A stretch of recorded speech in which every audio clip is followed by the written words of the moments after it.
Okay, so today we're taking a deep dive Yeah. into Chinese mythology.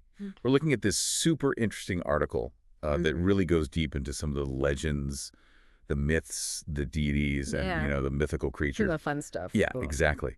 And, I mean, we're talking like emperors and goddesses and Right. even a carp who wants a little bit more out of life. Oh, chuckles. So we're going to try to sort through these stories and see what we can learn about, Chinese culture and values from them. I think what's really fascinating about Chinese mythology is that it's not just a collection of, interesting stories, but it really is woven into the fabric of Chinese thought. Yeah. And we'll see as we go through this how it influences everything from, art and literature to philosophy and even just like everyday life. Okay, cool. So where do we even begin with all this?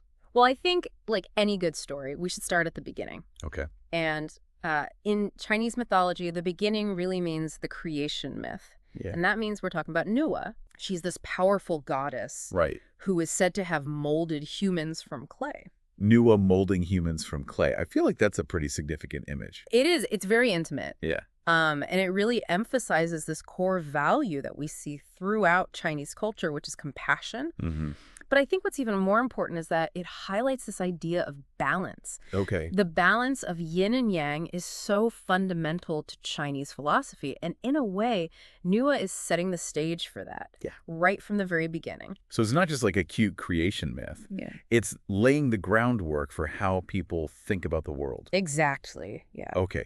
Tell me about this carp transforming into a dragon, because that's just such a vivid image. I know. It's so cool. It really is. And I think that's why it's so enduring. Yeah. It's visually striking, but it's also such a powerful metaphor, and it really resonates in Chinese culture. Yeah. Think about this carp struggling to swim upstream against the current and then leaping through this mythical dragon gate. It's such a powerful symbol of resilience, right? Yeah. And it really speaks to this drive for self-improvement that we see so much in Chinese culture. Yeah. And, this idea of transformation, of overcoming these incredible obstacles. It's not just a cool visual, right? It's really like ingrained in the culture. Absolutely. And it's still used today.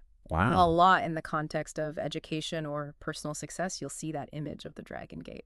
That's so cool. Okay, so we've got creation myths down. Let's meet some of these deities now. Okay, yeah. Who are the heavy hitters, the VIPs in Chinese mythology? Well, at the very top, we have the Jade Emperor. Okay. He's kind of the big guy. Chuckles. And he embodies this idea of cosmic order and justice. Okay. He's the ultimate authority figure. So like the emperor on earth, but in the heavens. Exactly. Uh-huh. And I think that really reflects, how ancient Chinese society was structured. Yeah. I'm seeing a pattern here. This emphasis on order and hierarchy.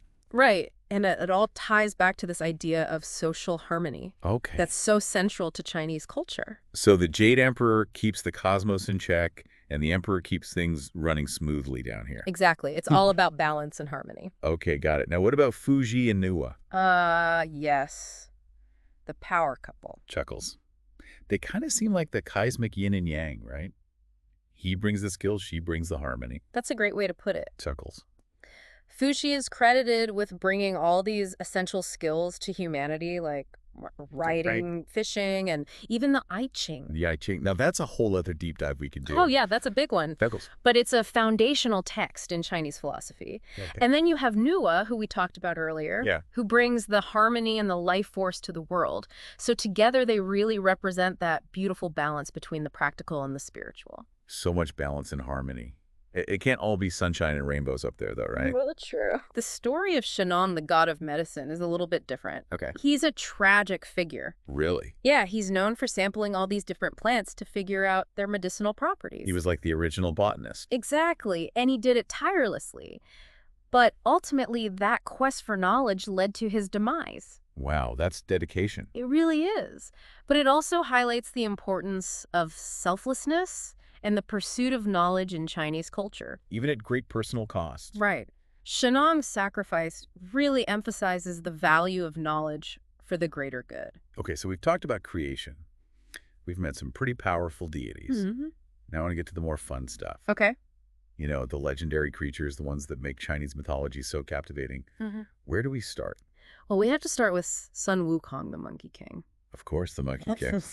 That's a classic. He is. He's a mischievous trickster. Yeah. And he's got these incredible powers. Oh, yeah. But his journey is so much more than just fun and games. I know. That whole story of him rebelling against heaven and then ultimately achieving enlightenment, it's an amazing story. It's really a story about self-cultivation. Yeah. You know, he starts off kind of as this rebellious, chaotic figure, Mm-hmm. but through all these trials and tribulations, he learns to master himself. He harnesses his powers, and he eventually achieves enlightenment. Yeah, it's like a metaphor for personal growth, but way more exciting. Exactly. And that's why his story resonates with so many people, because it mirrors our own struggles with self-control and this desire to find wisdom. It's like a mythological self-help book. Yeah. Okay, so what about the Eight Immortals? I always hear about them.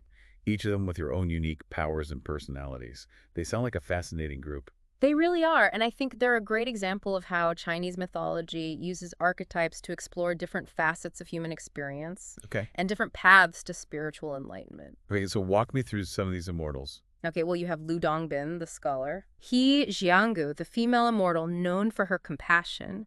And even Han Xiangzi, the flute-playing wanderer. The flute-playing wanderer, I love it. They're all unique, but together they represent this idea of human potential and striving for spiritual fulfillment. And if I remember correctly, they all go on this big quest together, right? For immortality. That's right. The Eight Immortals journey to Tenglai Island, Yeah. which is this mythical paradise of immortality. Right. It's a classic theme in Taoist mythology.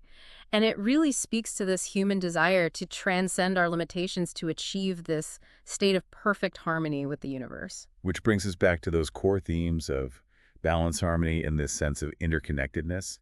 And speaking of interconnectedness, we got to talk about the four heavenly symbols. Oh, yeah. Those are awesome. I love how they're not just these cool animal designs. They represent so much more. Exactly. They're so deeply rooted in Chinese cosmology Okay. and philosophy. So give me the rundown. What do they symbolize? Okay, so each symbol is linked to a cardinal direction, a season, an Right. element, and even specific virtues. Okay. So, for example, we have the azure dragon.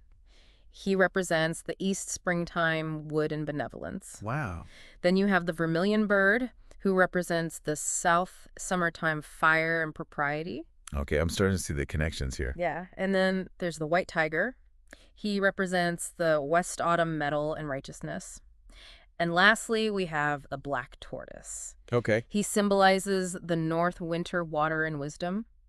Wow, it's amazing how much meaning they packed into those four figures. It really is. They reflect this holistic view of the universe. Yeah. This idea that everything is connected, everything has a purpose, everything has a place. It's so intricate. So we've covered creation myths, powerful deities, and these incredible creatures. Mm-hmm. What does it all mean? Why should we, living in the 21st century, care about these ancient stories? I think that's such an important question, Yeah. and one that we should all think about, because these stories might be ancient, but they have these timeless insights into human nature.